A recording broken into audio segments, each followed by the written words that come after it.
আজকে 30শে ডিসেম্বর আমাদের এডুকেয়ারের যে সমস্ত ইন্টারভিউগুলি ছিল দেখতে পাচ্ছ আমাদের অফিসে ইন্টারভিউ শিডিউল যে ছিল অলরেডি সকাল থেকে ক্যান্ডিডেটরা আসতে শুরু করা হয়েছে এবং অনেকের অনেক দূর দূর থেকে এসেছে। তো কিছুজন অলরেডি ফেরত গিয়েছে, মানে আমাদের সাথে কথা বলে সমস্ত বিষয় জেনে নেওয়ার পর ব্যাঙ্গালোরে যে ব্যাচ যাচ্ছে তার জন্য আজকে নতুন ব্যাচ রেডি হলো। তারাও সকালে এসে প্রসেস করে গিয়েছে, যেমন আসানসোল থেকে কিছুজন এসেছিল এবং বেঙ্গল কলেজ থেকে কিছুজন ছিল, যাদের 5 জনের গ্রুপ ব্যাঙ্গালোরের জন্য ফাইনাল হলো।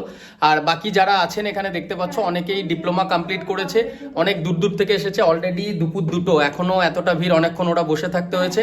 এরপর আমাদের এই ইন্টারভিউ প্রসেস কমপ্লিট হবে, তারপর যার যেরকম এডুকেশন রয়েছে সেই এডুকেশন অনুযায়ী তাদের যে প্লেসমেন্ট সেটা আমরা করবো। আর একটা বিষয়, আমি 3 তারিখ থেকে 7 তারিখ পর্যন্ত কিন্তু বর্ধমানে থাকবো না। তোমরা কিন্তু এই কয়েকটা দিন আমাদের অফিসে এসো না, অফিস খোলা থাকবে বাট আমি থাকবো না, কারণ কিছু ইন্টারনাল কাজ আছে। আবার 7 তারিখের পর থেকে আমরা ডেট দিয়ে দেবো, সেই টাইমে তোমরা আসতে পারবে। আর যারা একান্তই এখন আর্জেন্ট বেসিসে যে ভ্যাকেন্সিগুলি রয়েছে সেগুলোই জয়েন করতে চাইছো, এই ভিডিওর ডেসক্রিপশনে অ্যাপয়েন্টমেন্ট বুকিংয়ের লিঙ্ক পাবে, সেখান থেকে অ্যাপয়েন্টমেন্ট বুক করো।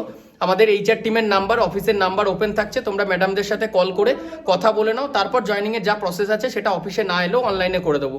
Thank you.